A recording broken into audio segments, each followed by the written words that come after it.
Olá, estamos iniciando mais uma edição do podcast do Gente que Fala. Hoje trazendo para vocês uma pessoa muito conhecida, que é o deputado Celso Russomano. Bem-vindo, Celso. Obrigado, Fausto. Muito bom te ver. Você que é meu amigo há tantos e tantos Muitos anos, hein? Muitos anos. A gente vai falar sobre isso depois do nosso comecinho, né? Vamos nosso sim. Comecinho. Mas é muito bom estar aqui. Prazer. Um abraço a todos que estão nos acompanhando. Ô Celso, além de jornalista, você e deputado federal, você é bacharel em Direito e apresentador do Patrulha do Consumidor. Exato. Claro que esse assunto nós vamos conversar também. Você nasceu em São Paulo? São Paulo. Que bairro? Vila Mariana. Vila Mariana. Na verdade, eu nasci no Paraíso, porque o hospital era no Paraíso, Sim. né? O Hospital Brigadeiro, que era um hospital da época, você lembra, tinham vários sistemas de aposentadoria, Sim. né? E tinha o sistema de aposentadoria dos comerciários. E eles tinham um hospital, que era o Hospital Brigadeiro. Essa é a foto de eu pequenininho aí. Você pequenininha. E aí eu nasci no hospital Brigadeiro. E como foi sua infância? Minha infância foi na Vila Mariana. Eu cresci na Vila Mariana, primeiro na Rua Pelotas. Na verdade, eu nasci, fui morar na casa da minha avó, que era na Cubatão. E hoje é o viaduto, onde a casa foi demolida e foi construída 23 de maio. Né? Eu me lembro que eu era garoto e depois que a obra estava pronta e ainda não inaugurada, a gente andava de bicicleta ali para cima e para baixo. Sim. Jogava bolinha de gude, não? Muito, muito. Bastante. Aqui você e batia figurinha também. Batia figurinha, e andava de carrinho de rolemã. Empinava pipa, né? É o que a infância de hoje não faz. Né? Exatamente. Eu fazia carrinhos de rolemã para vender. Eu fazia para mim, eu passava nas oficinas mecânicas e pedia, você tem aí um rolamento, né? A gente chamava de rolemã. Sim, Tem um rolamento velho aí que tirou dos carros, aí eles pegavam os rolamentos, dava para você e você fazia. Aí eu pegava madeira, ia nas obras, pedia madeira também, serrava, cortava, fazia os carrinhos e vendia os carrinhos para os meus amigos, ou para quem quisesse. Eu ia na feira, tem um carrinho de rolemã para vender, os pais compravam para os filhos, etc. Aí eu vendia pipa na feira, papagaio, né? Fazia para empinar. Isso eu vendia. Com quantos anos? Eu tinha 8, 9 anos de idade. Eu sempre fui empreendedor, desde de garoto sempre fui empreendedor. Isso Engraçado que eu nunca contei isso, eu vou te contar. Aos 12, 13 anos de idade, eu já fazia artesanato em couro e ia na Praça da República, na feira da Praça da República, para vender o artesanato em couro. Olha que beleza. Eu sempre ganhei dinheiro desde de garoto. Parabéns, tive uma... Garoto ainda, menor de idade, tive uma... eu era fanático por bicicleta, sou até hoje, eu tenho muitas bicicletas, eu pedalo muito. E aí eu montei meu pai tinha uma garagem, a casa nossa tinha uma garagem, eu montei na garagem da casa do meu pai uma oficina de bicicleta. Eu arrumava bicicleta, ganhava dinheiro arrumando bicicleta. Sempre fiz alguma coisa. Começou cedo, hein? Desde pequeno. E eu acho que isso só acrescentou na minha vida, porque eu não deixei de estudar por conta disso. Eu acredito que o jovem, a legislação, eu tentei até mudar a legislação, o Estatuto da Criança e do Adolescente estabelece que o jovem só pode trabalhar aos 16 anos de idade. Aos 14 ele pode, se for jovem aprendiz. Mas jovem aprendiz, só as grandes empresas conseguem cumprir as obrigações para você ter um jovem aprendiz. Sim. E acaba que os jovens acabam sem trabalho. Então, olha a situação do jovem. Aos 16 que ele pode trabalhar, ele não tem experiência. E ninguém quer pegar um jovem de 16 anos de idade, porque logo em seguida ele pode servir as Forças Armadas. Se ele pegar o Exército, a empresa vai ter que pagar o INSS dele enquanto ele estiver no Exército. E se ele resolver ficar 7 anos, que é o máximo que ele pode ficar, e a empresa vai ter que arcar com esse custo todo. Então ninguém quer contratar jovens para trabalhar com medo de que eles vão servir o Exército. Isso é mais tranquilo para a mulher, mais difícil para o homem. E o que acontece? Acontece que o pessoal fica nas periferias, na frente de casa, sem opção nenhuma de trabalho. Zero de opção. Isso é muito ruim, porque a gente está incentivando o rapaz, o jovem, a ir para o caminho ruim. Porque do lado da casa dele ele vê lá uma pessoa que tem carro, que tem namorada, que leva a namorada para cinema, etc. Tal. E por que eu não tenho? E aí ele vai ver o que o outro está fazendo. O outro está traficando droga. Então ele vai para o caminho errado. Se a gente der oportunidade para o jovem, como eu tive a oportunidade de trabalhar desde garoto, com certeza absoluta, desde que ele estude, né, e desde que a legislação obrigue a empresa a cuidar para saber se ele está estudando ou não, a gente só vai ter coisas boas. Mas a maioridade. Eu tentei mudar isso na legislação, mas eu fui bombardeado. Você está querendo colocar o jovem no trabalho? Não, eu queria que o jovem, a partir dos 14 anos de idade, pudesse ter o direito de trabalhar desde que ele estivesse estudando. E do que o estudo fosse acompanhado. Não tem mal nenhum nisso. Até porque tem muito bandido com 14 anos. A gente sabe disso, né? Você é a favor da maioridade penal? Em que idade? Então, essa é uma discussão importante, né? A gente já discutiu isso bastante. Nós já tivemos várias coletas de assinatura que chegaram a milhões para baixar a maioridade penal, mas é uma questão constitucional. E para mudar isso, Fausto, a cláusula constitucional é pétrea. Você não pode modificar por uma emenda constitucional. Sim. Então nós temos que chamar uma nova constituinte para fazer o texto da Constituição inteira para poder mudar isso. Então, eu acredito que o jovem, a partir dos 16 anos de idade, ele sabe o que ele está fazendo e ele tem que ser responsabilizado pelo que ele faz. Eu também acho isso. Né? Agora, infelizmente, a legislação não permite e, como eu te disse, como é uma cláusula pétrea, e para todos que estão nos assistindo, uma cláusula pétrea é aquela que só pode ser modificado quando for feita uma nova Constituição, então tem que chamar a Constituinte, e é muito difícil fazer isso. Nós fizemos a última em 1988, então nós não vamos ter essa mudança por enquanto. Então, isso tudo resulta também em violência, né? A molecada... Então, menor de idade... Mas por quê? Porque ele não tem oportunidade. Né? Se ele não tem oportunidade de trabalho, de iniciar a vida dele, porque a legislação proíbe, né? Então você tem um problema, né? O jovem sem condição, você vê, um jovem, filho, vários filhos de uma mãe que já não tem o marido, ou porque bebeu, ou largou a família, etc e tal. A mãe é que sustenta, ele não tem de onde tirar o seu sustento. Agora você tem inclusive aí um programa chamado Pé de Meia, que está andando, mas é muito pouco, né? Ele recebe R$200 por mês. Muito pouco. R$200 por mês não dá para um jovem sobreviver. Não tem condição nenhuma. Então, você não dá opção de trabalho, você quer que o jovem estude, o jovem... Durante o período da escola ele está na escola, fora do período da escola ele está na rua, sem opção nenhuma. E aí ele está vendo um monte de gente transitando com o dinheiro daqui para lá, etc. Tal, ele vai buscar os caminhos errados. Então, ele tem que ter uma personalidade muito forte para não acontecer isso. A mãe tem que ter controle sobre o filho, porque a mãe é o esteio do lar, né? A mãe é que segura o processo todo. E geralmente, pelas periferias, você encontra muitos jovens em que o pai abandonou a família. Nessas condições, para ele fica difícil. E se alguém dá um emprego para esse jovem, vai estar fadado a responder civil e criminalmente. Então, é difícil. Eu acho que a gente tem que mudar a legislação, a gente tem que olhar para esses jovens e dar oportunidade para eles, que o jovem que começa a trabalhar aos 14 anos de idade, Fausto, ele vai, quando chega aos 18 anos, mesmo que ele vá pegar o serviço militar, a empresa não vai dispensar ele. E quando ele voltar, ele já tem conhecimento. Agora, imagina o seguinte, olha a situação.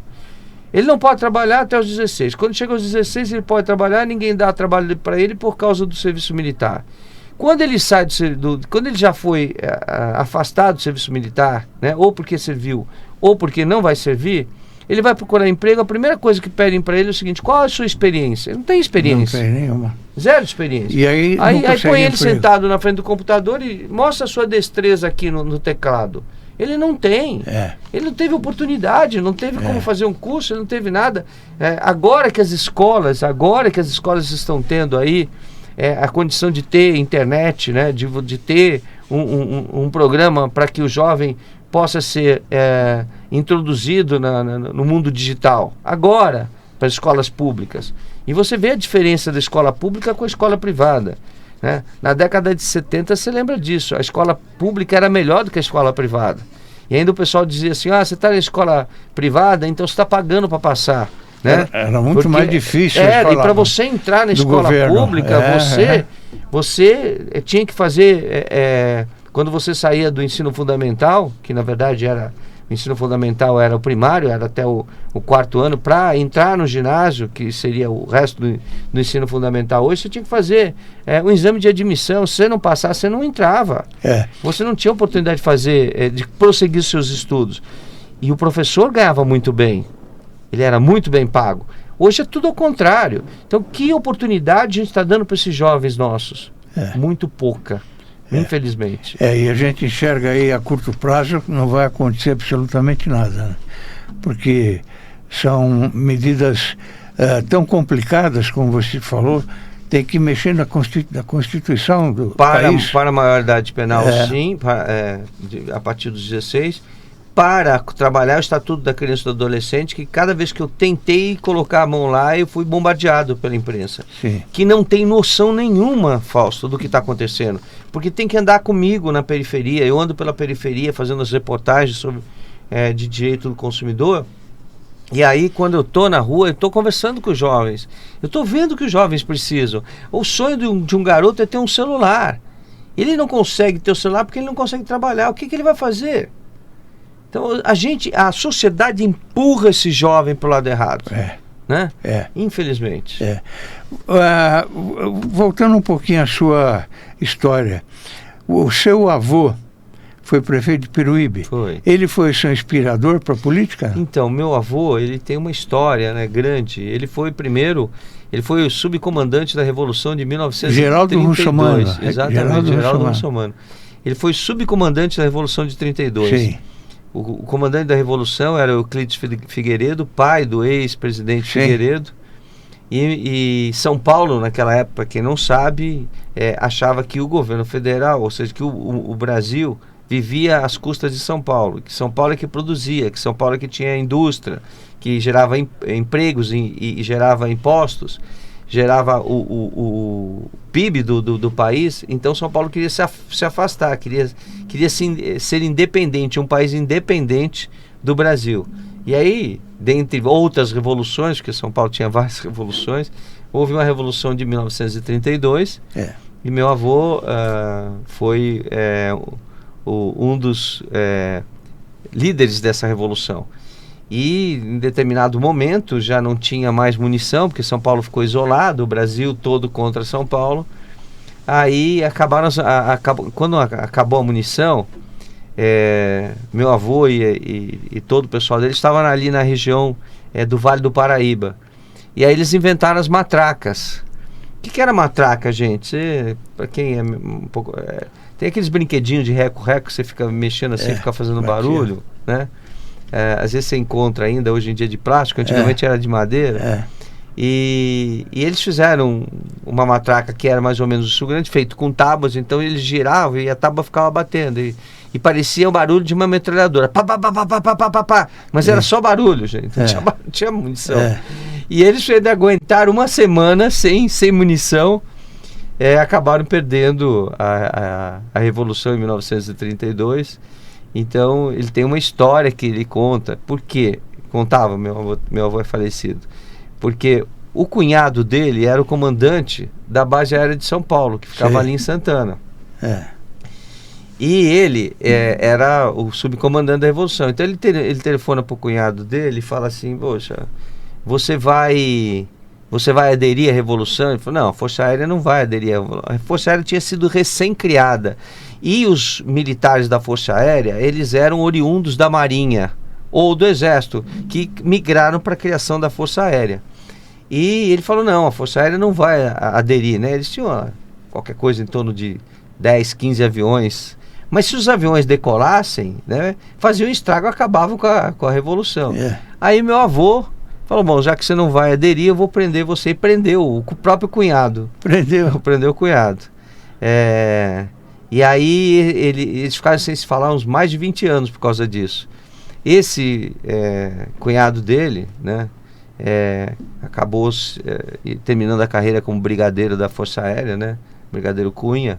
E ele contava que meu avô foi muito duro com ele, porque ele não aderiu à Revolução. Mas depois disso, o meu avô, depois de exercer cargos aqui, inclusive de diretor do Departamento de Imprensa e Propaganda, diretor de Departamento de Identificação, ele vai para Itanhaém, se elege vereador e depois presidente da Câmara de Itanhaém, e aí ele começa a adquirir terras, né, no subdistrito de Itanhaém, que era nem era chamado de Peruíbe ainda, e ele migra para Peruíbe, e aí ele começa a trabalhar para fazer a emancipação do município de Peruíbe, isso em 1958, 59. E em 1960 ele consegue a emancipação. Ele foi à Assembleia Legislativa, conseguiu o voto de todos os deputados, foi feito o projeto e foi mandado para o governo do estado. Na época o governador era o Carvalho Pinto. Só que ele vetou a emancipação do município. Disse, não vamos criar mais municípios, daí é despesa. E aí meu avô foi de deputado em deputado na Assembleia Legislativa, conseguiu derrubar o veto do governador e criar o município. Aí ele se lança candidato e se elege o primeiro prefeito de Peruíbe. E aí Peruíbe está hoje uma cidade que é maior do que Itanhaém. Ele chegou a ver você deputado? Não, ele não chegou. Ele me chegou a ver na política. Sim. Chegou a me ver trabalhando no Palácio do Governo, que nós trabalhamos juntos lá. Sim. Depois ele me viu chefe do gabinete da vice-presidência da República, né, quando eu trabalhei com o ex-vice-presidente Aureliano Chaves de Mendonça. Aí depois ele acaba falecendo. Sim. Então ele não me viu, mas sem dúvida nenhuma ele foi meu inspirador nessa. O que levou você a fazer direito? Então, a família Russomano, ela data de 1250. Eram duas famílias italianas, uma de nome Russo e outra de nome Mano. Sim. Como as duas eram famílias guerreiras, então elas não abriam mão do sobrenome. Então tinha dessas coisas na Itália, né? Você juntava os dois sobrenomes. Sim. Aí eles juntaram, essa é uma foto da formatura minha, Faculdade de Direito. E aí eles juntam o sobrenome e recortam o brasão ao meio e juntam metade do brasão russo com metade do brasão mano. E torna-se a família russomana. Então, desde 1250, a família é de juristas. De pai para filho, de pai para filho, de pai para filho. Então, meu avô, meu bisavô, meu avô, esse que eu tive mais próximo, né? Meu pai, eu, entendeu? Meu filho está fazendo direito agora.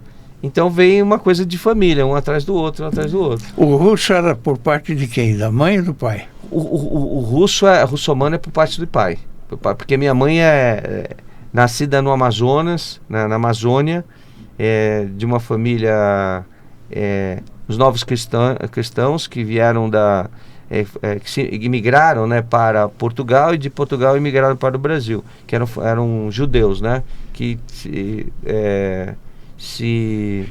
como é que se diz? Aderiram, né, que aderiram ao cristianismo, né, Sim. que se converteram ao cristianismo. Sim. Celso, quando é que você começou a luta pela defesa do consumidor? Começou com o falecimento da Adriana, minha primeira esposa, por negligência médica, né? Sim. Por conta disso, eu já fazia televisão, fazia aquele programa Circuito Night and Day. Sim.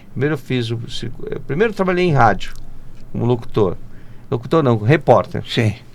Depois eu comecei a fazer o Night Clip, que era um programa da TV Gazeta, que rodava a noite inteira clipes, né, clipes românticos, e no meio dos clipes eu fazia reportagens do que acontecia na noite, das baladas, dos eventos, etc. Depois eu comecei a fazer o Circuito Night and Day, e quando eu fazia o Circuito Night and Day, que era um programa de variedades, né, a gente começou mais ou menos juntos, eu, o Mauri Júnior, o Otávio Mesquita, são grandes amigos meus.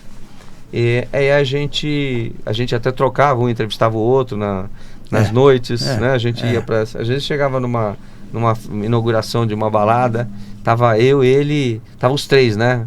Otávio Mesquita, Celso Russomani e Amaury Júnior. Aí a gente montava a estrutura para fazer as entrevistas, e aí um entrevistava o outro e ficamos amigos. Somos amigos até hoje.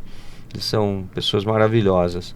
E aí, nessa época em que eu fazia o Circuito Night and Day, a minha primeira esposa, ela estava com um processo infeccioso, foi para o Hospital 9 de Julho. A gente não sabia que era uma infecção, ela estava com dores abdominais, e aí o médico tirou exame de sangue, exame de urina, não esperou o resultado, colocou ela no soro. Chegou umas 6 horas da manhã mais ou menos, quando chegou por volta do meio-dia ela estava melhor. Aí ele resolveu dar alta para ela, e eu levei para casa, só que ela estava num processo infeccioso, o soro mascarou o quadro dela. Sim. E ela começou a passar mal de novo, e a gente, como o Hospital 9 de Julho tinha sido descredenciado, nós levamos ela para o Hospital São Camilo. E lá a médica, uma era uma equatoriana, outra boliviana, elas atenderam a minha esposa, e elas estavam no Brasil só para fazer um curso.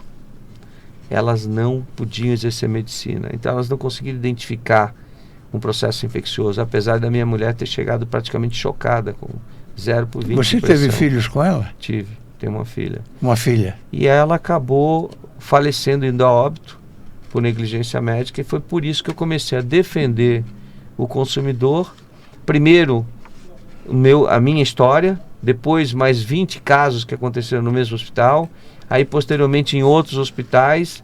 Aí o SBT, eu já fazia o programa, o Circuito Night and Day, o SBT viu aquele trabalho que eu já estava fazendo na Gazeta, que eu pedi autorização para os meus patrocinadores para poder fazer as denúncias, e começou a me dar muita audiência. O SBT tinha um projeto para fazer um jornal diferenciado. O Aqui Agora. Exatamente. E aí me convidaram para formatar o Aqui Agora. Foi o Marcos Wilson e Albino de Castro, 2 grandes jornalistas, sim, meus amigos, sim, até hoje, que deram início ao processo. E aí eu fui lá fazer reportagens, várias reportagens. Só que as de defesa do consumidor ninguém gostava. Ficava assim, no canto. Não dava muita importância. Não, nem veiculava. Eu gravava e ficava lá parado as reportagens.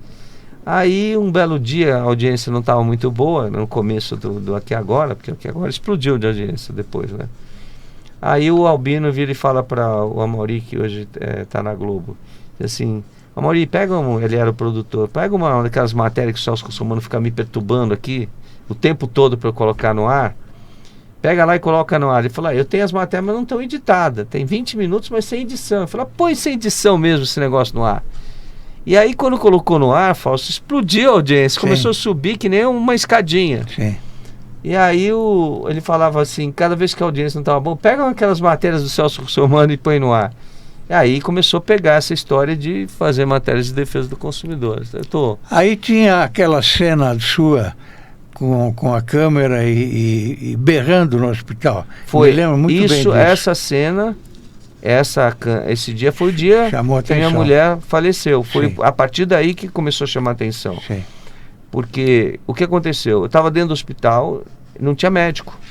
E a médica que tinha atendido a minha mulher era do pronto-socorro, não podia subir, era terceirizado do pronto-socorro, não podia subir. E ela era uma boliviana, outra equatoriana. As duas não podiam exercer medicina. E aí, como eu tinha equipamento dentro do carro, porque eu fazia as reportagens durante a noite, eu tinha até trabalhado à noite, eu fui lá, peguei a câmera, botei no ombro e comecei a gravar dentro do hospital para mostrar que não tinha médico. E quando eu cheguei na UTI, né, aí, depois de muito custo, de bater muito na porta, de tocar a campainha, aí que me deram a notícia no posto de enfermagem que ela tinha falecido. O São Camilo o dono era um deputado, né? Não, o São Camilo sempre foi um hospital da igreja, né? Sempre foi um hospital da igreja. O plano de saúde que atuava ali dentro do São Camilo, acho que era Interclínicas, esse tinha um deputado que era sócio do Cordeiro, né? O Renato Cordeiro. Renato Cordeiro. Isso, eu não estava lembrando bem do nome dele. Você, nessa defesa do consumidor, às vezes passa por situações complicadas. É verdade. Uma delas eu assisti na Santa Efigênia, quando um cidadão resolveu te enfrentar. E passa muitas vezes por isso, por essa situação? Bastante. Passava mais antigamente, hoje eu passo bem menos. Você vai sem segurança, sem nada? Sim. Só vai o Porque câmera? Eu não posso, a minha intenção é fazer uma conciliação. Sim. A questão só vira policial quando existe crime e aquele que está praticando abusividade, a infração contra o Código de Defesa do Consumidor não quer cumprir a lei. Aí sim, aí eu tomo providências. Fora isso, não. E no caso da Santa Efigênia, se tratava de uma senhora que comprou um videogame, né? E o videogame deu defeito. E ela deixou o videogame para conserto e nunca ficava pronto. E aí passou os 30 dias que a lei determina. A lei, o artigo 18 do Código de Defesa do Consumidor diz o seguinte: você comprou um produto, deu defeito, você levou para arrumar, seja carro, eletrodoméstico, eletrônico, qualquer produto. Você levou para arrumar. Ele tem 30 dias para solucionar o problema. Não solucionou, ele tem que devolver o dinheiro para você ou trocar o produto. E a opção é do consumidor. E eles não queriam fazer isso. Aí eu fui para Santa Efigênia e falei: agora não quer mais. Vocês já estão há 50 e poucos dias com o produto, então agora você devolve o dinheiro para ela. E aí esse cara se mete no meio. Ali na Santa Efigênia, Fausto, tem um monte de rapazes que ficam na rua chamando as pessoas que estão passando para entrar nas lojas. Porque muita loja, principalmente naquelas galerias, se tratava de uma galeria. E aí, eu acho que ele se doeu que a loja, eu presumo, não tenho certeza, que a loja, ele trabalhasse para aquela loja buscando as pessoas, que eles ganham comissão, né? Se a loja vendeu alguma coisa, eles pagam na hora a comissão para aqueles que ficam puxando, né? E aí eu acho que ele se doeu e se meteu no meio da história. Mas aí tiraram ele correndo de lá. Se chegar a polícia lá, e tem que apresentar nota fiscal de tudo, né? Ia complicar pro lado dele. Ia complicar. A vida política sua, deputado federal pelo 7º mandato. Você está no 7º mandato? Sim. Você atuou no governo de Fernando Henrique Cardoso, organizou o Sistema Nacional de Política e Defesa do Consumidor. Foi muito importante isso. Foi porque não tinha absolutamente nada, né?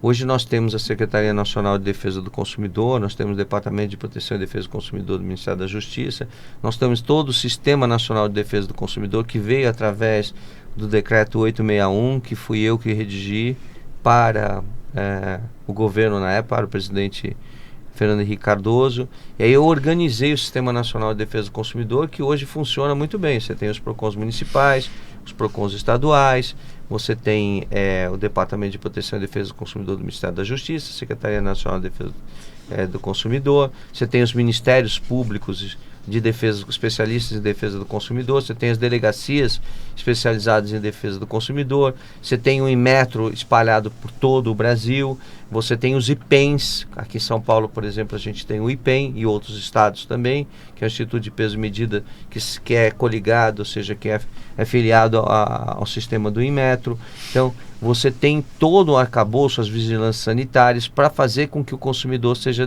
defendido.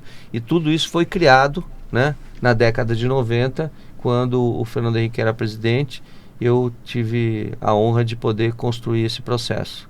35 anos atrás. Em 95. É isso? 95 que ele assumiu. 35 anos atrás. O que determina o prazo máximo de 15 minutos para o consumidor receber atendimento nos bancos e instituições financeiras? A gente fez, ao longo desses anos todos, uma série de legislações, né, que são através de portarias, de resoluções. Então, existe uma resolução do Banco Central que nós trabalhamos, Comissão de Defesa do Consumidor, da Câmara dos Deputados e o Banco Central, e nós fizemos as resoluções. Então, o Banco Central determina que o consumidor tem que ser atendido até em 15 minutos. Mas isso não funciona muito bem. Então, os PROCONs têm agido, né? O PROCON, se ele estiver municipalizado de um município, ele pode autuar o banco e até fechar administrativo o banco, né? Isso está tudo amparado no Código de Defesa do Consumidor, no artigo 56 do Código. Então, existem mecanismos hoje.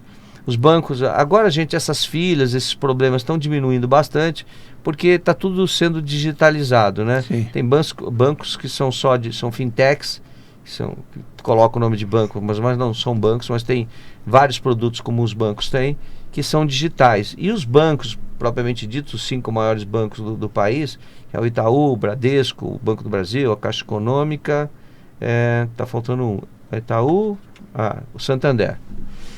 Eles hoje estão se digitalizando todos também, então está diminuindo a quantidade de agências, as pessoas não precisam mais ir nas agências, mas nós enfrentamos ao longo de uns 20 anos aí filas homéricas, e eu tive que várias vezes tomar providências. Uma vez eu estava andando pela Avenida São Miguel, ali em São Miguel, e tinha uma agência da Caixa Econômica com uma fila que dava volta no quarteirão. Eu fiz a questão de virar com o carro, fazer o quarteirão inteiro. A fila começava no banco e terminava ali no banco, porque é o quarteirão inteiro de fila, dava a volta. Aí eu entrei lá para perguntar o que estava acontecendo, o gerente quis se impor, e aí eu fui obrigado a chamar a polícia, e aí conduzi o gerente, aí me ligou o pessoal da direção da Caixa Econômica. Deputado, você está fazendo um negócio desse? Estou fazendo porque olha a situação que está aqui. Aí eles mandaram funcionários das outras agências para lá para atender o povo e tiraram a fila. Falei, você tem 2 horas, o problema. 2 horas para acabar com a fila. Se não acabar com a fila, ele vai ficar preso. E aí acabaram com a fila. Enfim, faz parte, né? Infelizmente, não devia ser assim, né? Devia ser diferente, né? E pelo que você está falando, você trabalha 24 horas por dia. Tem tempo de descansar ou não? Eu trabalho, Fausto, 15 horas com certeza absoluta. 15 horas. E a minha família aguenta o tranco. Eu sei que o domingo é sagrado para você. A Lovânia, né? Minha esposa, aguenta. A Lovânia, exatamente, domingo. Eu tento guardar os domingos, mas a Lovânia é uma santa de aguentar isso tudo, né? Em benefício do trabalho que a gente faz para a comunidade, para a população de uma maneira geral. Mas à noite você tem eventos e aí vai, né? Não é fácil. Chega em casa tarde. Meu pessoal trabalha comigo, né? O Thales, meu motorista, a Tainá, que está aqui mesmo. Eu mesmo já encontrei você em vários eventos. Tem uma hora que eles estão acabados, trabalhando 24 horas quase. Você pretende ainda algum cargo executivo ou não? Fausto, não. Você tentou 2 vezes, prefeito e governador. Não pretendo, vou te dizer por quê. Porque hoje você sai da prefeitura, do governo, cheio de processos nas costas. Por mais que você faça as coisas da maneira correta. E fui secretário municipal e conheço bem isso. Né? Você foi secretário de esporte. E você sabe muito bem. Exatamente. Né? É uma quantidade imensa de problemas e processos. E aí você sai do governo cheio de problemas. Por mais que você faça tudo certinho, embaixo de você tem gente para fazer coisa errada. Sim. Infelizmente. Você pega como exemplo a Prefeitura de São Paulo. Tem subprefeituras que chegam a quase R$1 bilhão de orçamento por ano. Sabe lá o que é isso? Aí, não estou desmerecendo ninguém, nem acusando ninguém. Mas um monte de coisas acontecem erradas e quem paga a conta é o prefeito. Claro. Aí os prefeitos que saem da prefeitura saem com 200 processos nas costas. Sim. Eu conheço alguns, não preciso citar o nome, que falam, pelo amor de Deus, eu fiquei 20 anos pagando advogado para poder me ver livre de problemas que não fui eu que causei. Sim. E ninguém merece isso. Eu acho que eu já dou a minha parcela para a sociedade, né? Do dinheiro que eu ganho como deputado, Fausto, eu mantenho o atendimento gratuito às pessoas. A gente atende em média de 50 a 100 pessoas por dia, presencialmente. Tem uma equipe grande de advogados. A casa onde eu faço esse trabalho, eu cedo em comodato para a Câmara dos Deputados. Então eu não uso verba para alugar um imóvel em São Paulo. Eu não uso verba para moradia em Brasília. Eu tenho imóvel próprio, né? Eu já devolvi mais de R$1.800.000 de verba de gabinete. Eu não faço da política um negócio para mim. Eu faço política para ajudar as pessoas. Eu ganho dinheiro fazendo televisão, com os meus negócios, e não faço negócio com o governo. Não presto serviço para governo, não vendo nada para governo, porque eu não quero essa ligação, nem quero patrocínio no meu programa de órgãos do governo. Sim, para você ficar com liberdade. Eu tenho uma relação muito grande com os órgãos de defesa do consumidor, e o Metro, na melhor das boas intenções, queria me contratar para fazer uma campanha. Eu falei, eu faço a campanha de graça para vocês. E fiz, né? Fui gravar no Metro, fiz as coisas, mas eu não posso e não quero pegar nada do governo, entendeu? Porque eu não quero que amanhã digam, o Celso Russomano conseguiu isso porque ele é deputado. Não. Então eu me mantenho afastado, né? Tenho uma boa relação com todo mundo, com todos os partidos. Eu não tenho inimigos no Congresso Nacional. Todos conhecem a minha postura, sabem que eu sou um conservador, mas eu tenho relação com todo mundo, consigo fazer com que os projetos de leis como é que se diz, que eu apresento, que sejam aprovados, que se tornem leis. Então eu tenho bastante leis aprovadas. Os meus relatórios são respeitados. Toda vez que eu faço alguma coisa dá certo. E eu acho que eu estou contribuindo para a sociedade. Sim. Agora, o executivo, eu quero ficar distante. Não quer mais. Sabe, eu já crio tantos problemas para minha família, né, de não estar presente por conta da vida pública, que eu acho que eu não preciso trazer mais, né? Então, mas o ano que vem tem eleição. Mas aí para reeleição a gente vai, ou para o Senado. Sim. Isso a gente pode fazer. Pode. Porque aí é cargo do legislativo. Eu acho que falta na sua vida o Senado, né? Pode ser, quem parlamentar, sabe. Como parlamentar. Tem que conversar com o partido. Com o partido, com os republicanos. Eu sou muito parceiro, né, do meu partido. É importante isso. O Republicanos é uma família, é um partido que eu, quando cheguei, fui acolhido, né? Nós fizemos o partido sair de 8 deputados para 44 hoje. Nós temos um partido robusto, forte, e que é um partido sério, que não é um partido que está envolvido com coisas erradas. Então eu me sinto muito à vontade lá e eu discuto tudo que eu vou fazer coletivamente. Celso, como é que você analisa hoje a cidade de São Paulo? Agrada? Então, a cidade de São Paulo precisa, né, de cuidado, né? A gente tem, infelizmente, as calçadas muito estragadas, os fios pendurados da rede, dos postes, fios de telefonia, de TV por assinatura, de internet, misturado com os fios de energia elétrica, uma bagunça sem fim. Mas começaram na Vila Santo Amaro já, num bom trecho. Então, mas isso daí é uma avenida... Avenida... Eles falam que isso é muito caro, etc. É muito caro. Mas as avenidas, como já foi feito na 9 de julho, são exceções à regra. Nós estamos falando da cidade toda. E o PROCON da cidade de São Paulo devia tomar providência, porque a São Paulo tem um PROCON municipal. Sim. Devia sair autuando essas empresas para arrumar os cabos e fios. Sim. Né? Já falei com o Ricardo, acho que ele esqueceu, o prefeito Ricardo Nunes, acho que ele esqueceu, vou voltar nesse tema. Então, as calçadas têm que ser tratadas, os fios não podem ficar pendurados do jeito que estão, a iluminação pública deve ser cumprida, a gente deve ter praças e parques cuidados na cidade, entendeu? Nós tínhamos um programa lá atrás, que inclusive eu aderi na minha produtora na Barra Funda para cuidar de uma praça que tem lá na frente. E eu cuido, até hoje. Né? Mas esse programa está meio desativado. Então a gente precisa deixar essa cidade mais bonita, mais humana. Está faltando isso. Eu acho que o projeto do governador Tarcísio é extremamente importante de trazer para o centro da cidade, né, um centro administrativo que vai ser construído, aonde exatamente lá começou a questão da Cracolândia, para a gente reanimar a cidade com bares, restaurantes, o centro administrativo, estrutura no centro da cidade que está verdadeiramente abandonado, que é um centro bonito que não pode ficar do jeito que está, né? Desde que a gente dê uma melhorada nas condições em que se encontra. Então, o que está precisando? Está precisando de que o prefeito se dedique mais à questão a questão do cuidado com a cidade, né? Como é que você entende essa situação que a gente vive já há algum tempo, do nós e eles? Em razão nós e eles... A política. Olha, hoje a gente polarização. Hoje a gente vive um antagonismo muito grande. Isso não constrói absolutamente nada. A gente sempre teve direita e esquerda. Mas você não precisa de radicalismo. Como eu te disse, eu sou um conservador, todo mundo sabe, e não é por causa disso que eu saio por aí atacando as pessoas. É isso mesmo. Né? É isso mesmo. Eu votei pela anistia, porque eu acho que a anistia tem que ser feita, porque eu tenho que ser uma pessoa que tem a mesma postura sempre. Lá atrás, em 1995, eu votei pela anistia.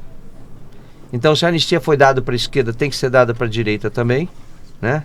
Então, você não pode mudar um processo, ou eu penso de um jeito ou eu penso de outro. Sim. Né? Você Tem não que ser pode... coerente, né? Exatamente. Tem que ser coerente. Então, votei pela anistia, votei agora pelo trancamento do processo do deputado Ramage, que eu acho que a liberdade de expressão, o direito que o parlamentar tem. A imunidade parlamentar, gente, foi criada para dar direito ao deputado de denunciar, né, o que está errado. E se isso for cortado, se isso for infelizmente tirado, não vamos ter mais democracia. Então a gente precisa disso. Então todos sabem qual que é a minha postura em relação às coisas que a gente tem por aí, né? Só que a gente não precisa sair por aí, né, num confronto que não como é que se diz, ajuda nada a construção da democracia do Brasil. A gente tem que ter cuidado com o que a gente faz, porque quando a gente está eleito, a gente está falando em nome da população. Claro. E isso é muito sério, não pode se brincar com isso, né? Não pode sair por aí atacando pessoas de um lado ou do outro. Eu estou falando para os dois lados. Não dá para ficar nos ataques pessoais. Ataque pessoais não constrói nada. Se você tem uma postura ideológica, defenda a sua postura ideológica. Agora não precisa atacar ninguém e não precisa fazer o que a gente está vendo aí, que na verdade só envergonha nosso país. Ô Celso, como é que as pessoas que precisam de você devem te procurar? É um telefone? Tem várias. As redes sociais, sim, né? As pessoas me acham no X, no TikTok, no Instagram, no Facebook. Então é só colocar Celso Russomano, as pessoas me acham. Em todos eles tem mecanismos para você fazer denúncias, né? Eu tenho um escritório em São Paulo que fica no Ipiranga, na Rua Pedralha, número 98, que atende gratuitamente as pessoas, né? Só que a gente ultimamente, Fausto, está marcando para as pessoas irem lá, para não ficarem muita gente na fila, porque eu tenho dó das pessoas ficarem ficando na fila. Você falou que mora na Barra Funda, perto do Palmeiras? Não, eu tenho uma produtora. Uma produtora na Barra Funda. Eu já fui lá, perto do Palmeiras. E fica do lado, na verdade, você conhece bem ela, porque ela fica do lado da Federação Paulista de Futebol. Também, fica bem do lado da federação. É na mesma rua, só que do outro lado da praça. Isso. Na Rua Thomas Edison. Isso. Mas você é palmeirense ou não? Não. Para que time você torce? São Paulino. Você é São Paulino? São Paulino. Tá bem. Você tem alguma referência de algum político que esteja hoje? Sim, não. Eu tenho referência do Aureliano Chaves de Mendonça, foi governador de Minas, foi secretário de Minas Gerais, foi deputado, foi uma pessoa muito querida, né? Governador de Minas Gerais, foi vice-presidente da República, foi ministro das Minas e Energia, uma pessoa séria, honesta, né? Ele não construiu um patrimônio na vida dele sendo político. Eu acho que é assim que tem que ser. A gente não... Olha, tem uma coisa que eu não aceito, Fausto: corrupção. Não aceito. Sim. Eu não aceito nada errado. Sim. Se eu posso fazer, se eu não estou satisfeito com o que eu ganho como político, eu que tenho outras atividades, que é o que eu faço. Agora, você não tem o direito de colocar a mão no que não lhe pertence. Sim. O dinheiro é público, é para fazer o bem para a população, e é assim que tem que ser. Então, esse é o meu limite. O limite de ética, seriedade, né, decência, né, e eu sou totalmente contra a corrupção. Eu estou aqui com Às 12 horas. 12 horas. Pela cultura. Pela cultura. Você participou, né?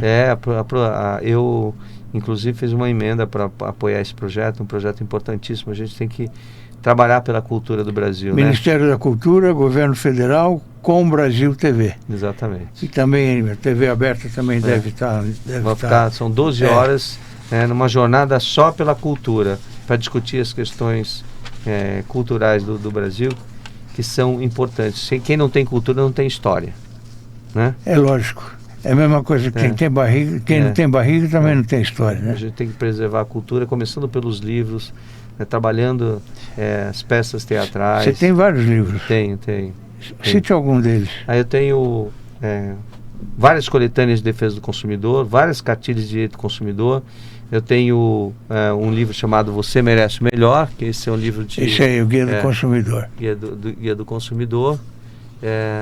Eu tenho uns 6 ou 7 livros publicados. Eu fiz o Código Civil depois da... Eu fui membro da comissão que trabalhou no Código Civil. Isso aqui é uma coletânea de defesa do consumidor. E eu fiz um Código Civil comentado. E na época, para que as pessoas, né, pudessem chegar ao conhecimento do Código Civil, que é a lei mais importante que nós temos, que diz respeito ao nosso dia a dia, eu fiz um código com comentários entre o antigo e o atual, que hoje já não é um novo código, que isso data de 2002. E aí eu pus nas bancas para vender, vendeu 500 mil livros. Nossa, 500 mil livros. Eu pus a um preço baratinho, a R$10, para todo mundo poder comprar. E aí os estudantes adoraram, né? Porque eles não tinham condição, então eu fiz uma coisa bem a atender a população. Eu no seu currículo, na abertura do programa, eu não falei então que você é também escritor, né? Mas a gente faz o que dá para fazer, né? Mas você é escritor. Bom, quem escreve livro é escritor, eu sou escritor. Você é escritor. Olha, eu elenquei aqui algumas... Você sempre participa do meu portal, Orbis News. Aliás, a sua assessoria está de parabéns, porque todo início de mês eu recebo 4 artigos seus que são sempre super interessantes. Botijão de gás, Celso. Saiba o que fazer para evitar acidentes. O que você... Recomenda para esse pessoal. A primeira coisa, não tenha botijão de gás dentro de casa. Porque o GLP é mais pesado do que o ar. Então o gás GLP ele vai ficar sempre acumulado no chão. Então se o botijão estiver vazando, não vai subir, vai ficar embaixo. Sim. E aí quando você chega à noite e acende o interruptor de luz, explode a casa inteira. Explodiu o botijão de gás. Não é o botijão de gás que explode, gente. É o ar que fica acumulado no chão da casa se ela estiver toda fechada. Sim. Né? Então não tenha. Segundo, então, o ideal é você ter fora.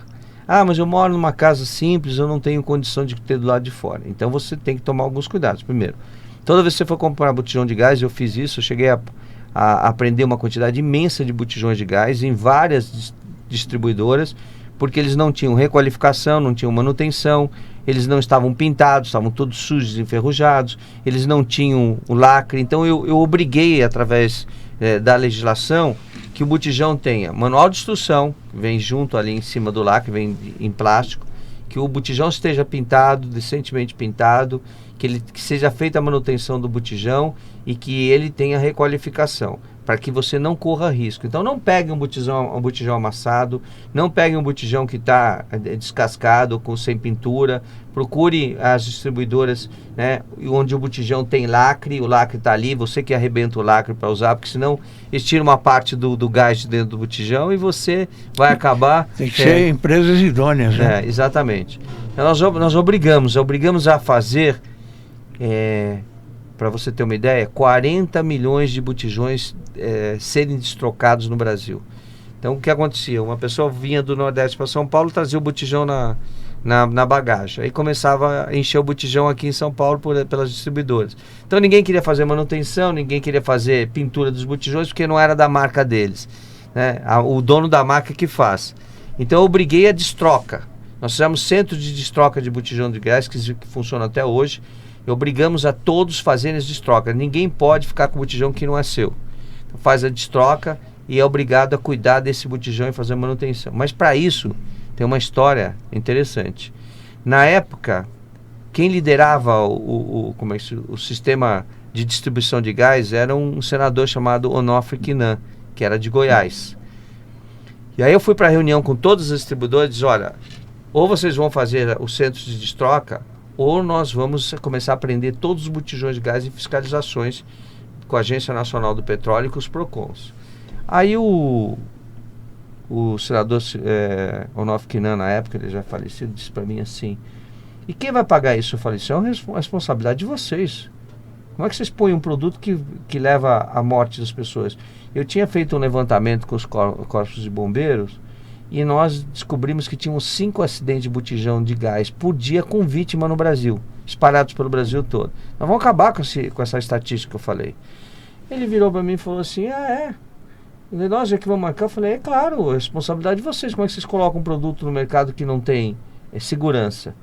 Ele pegou, tá acabado, tá encerrada a reunião, bateu na mesa, levantou, todo mundo levantou com ele do setor, e eu fiquei lá sentado, tinha umas 40 pessoas, eu fiquei lá sentando sozinho. Sim. Aí eu levantei depois que todo mundo, falei, gente, antes de vocês irem embora, eu só vou dizer uma coisa, eu vou fiscalizar cada empresa de vocês, e vou aprender os botijões de gás. Vocês não estão aqui fazendo uma brincadeira comigo, vocês vão responder.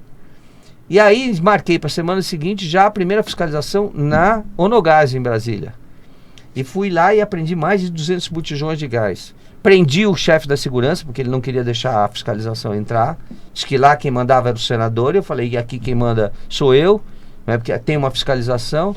E aí passaram-se 15 dias, ele veio para a reunião, quieto, calado, e quis cumprir as obrigações, porque ficou muito mal para ele perante a imprensa toda, né? Aquela coisa de ele ter dentro da própria distribuidora dele mais de 200 botijões de gás inservíveis que estavam sendo usados, né? E que podiam criar acidente na casa das pessoas. E aí nós passamos a fazer as destrocas, a resolver o problema. Hoje, o botijão de gás tem que chegar na sua casa com lacre, tem que chegar com manual de instrução, tem que chegar pintado, requalificado, não pode estar amassado. Isso para garantir a sua segurança. O que aconteceu? Nós quase que zeramos acidentes com botijão de gás no país. Então, era uma ocorrência que o Corpo de Bombeiros tinha muito medo de atender, porque você é imprevisível, porque o fogo está pegando, você pode vir, o botijão explodir depois que o calor é muito grande. E a gente conseguiu resolver o problema do mercado. Mas histórias como essa a gente tem um monte para contar, porque são 30 e só de defesa do consumidor de 1990 para cá tem 35 anos. Uma coisa que é importante é a segurança dos brinquedos para a criança. Então, os brinquedos é um problema sério. As mães compram brinquedos nos camelôs espalhados por aí que não tem certificação do Inmetro. Ah, mas é um brinquedo. Mães, veja, o brinquedo, se a criança leva a boca e a tinta que tem nesse brinquedo, a composição dele química é ruim, o seu filho vai ficar intoxicado. E se houver intoxicação, você dificilmente vai saber qual que é o problema. Considerando mais é que as tintas para brinquedos, elas não podem ter chumbo. E a maioria das tintas usadas para brinquedos que não são certificados são tintas com chumbo. Então vão intoxicar a sua criança, vai ter disenteria, vai ter constipação intestinal, vai ter uma série de problemas e você não vai identificar por quê. Então, brinquedo hoje é certificado, é um trabalho que nós fizemos junto com o Inmetro ao longo desses mais de 30 anos, para que você tenha segurança que o brinquedo que vai chegar na mão dos seus filhos, ele não vai engolir, porque ele tem a idade própria para o brinquedo, está na caixa. Ele tem a certificação do Inmetro, que é um brinquedo com segurança, ele tem qualidade, ele tem durabilidade, ele tem vários requisitos que a lei impõe e que o brinquedo que não tem certificação, que é importado de forma ilegal, vai apresentar. Infelizmente, né, ainda temos muita coisa a fazer em relação a isso. Mas a mãe consciente não compra brinquedo que não tiver a certificação, o selo do Inmetro, para garantir a segurança do seu filho. A gente tem uma quantidade imensa de casos de criança que se engasgaram com peças de brinquedos e foram a óbito. Né? Como aconteceu com cercadinhos, eu refiz todo o sistema de berços e cercados do Brasil, porque já tinha aprovação do Inmetro, inclusive, mas tinham defeitos de fabricação. Então a gente teve um caso de uma criança que morreu de 6 meses, morreu num cercadinho, e nós descobrimos que entre a almofada e a parede do cercadinho, que geralmente é de pano, é de tecido, você tem que ter respiração, porque a criança, se botar a carinha ali, ele não consegue respirar e vai falecer. Então a gente vai fazendo esse trabalho à medida que a gente vai descobrindo os vícios são defeitos que os produtos têm no mercado de consumo. Celso, você foi presidente do Parlamento do Mercosul. Fui. Em Montevidéu. Eu estou ainda Fala no só um Parlamento pouquinho sobre hoje. isso.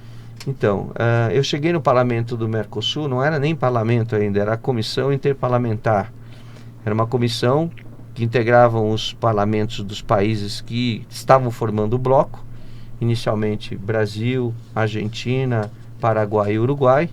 Depois veio a Venezuela, que eu acabei suspendendo quando era presidente do parlamento, por não atender os direitos humanos e por não cumprir o acordo de Ouro Preto, que é o acordo do Mercosul.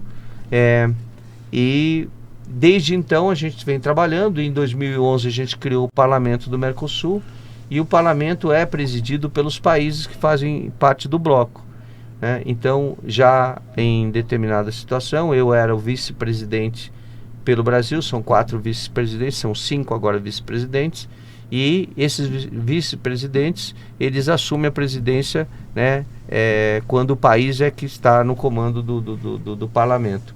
Eu fui presidente do Parlamento do Mercosul, hoje sou vice-presidente da delegação brasileira do Parlamento do Mercosul, e a gente vem fazendo um trabalho extremamente importante. Você hoje, essas placas que estão aí, né, são iniciativas nossas.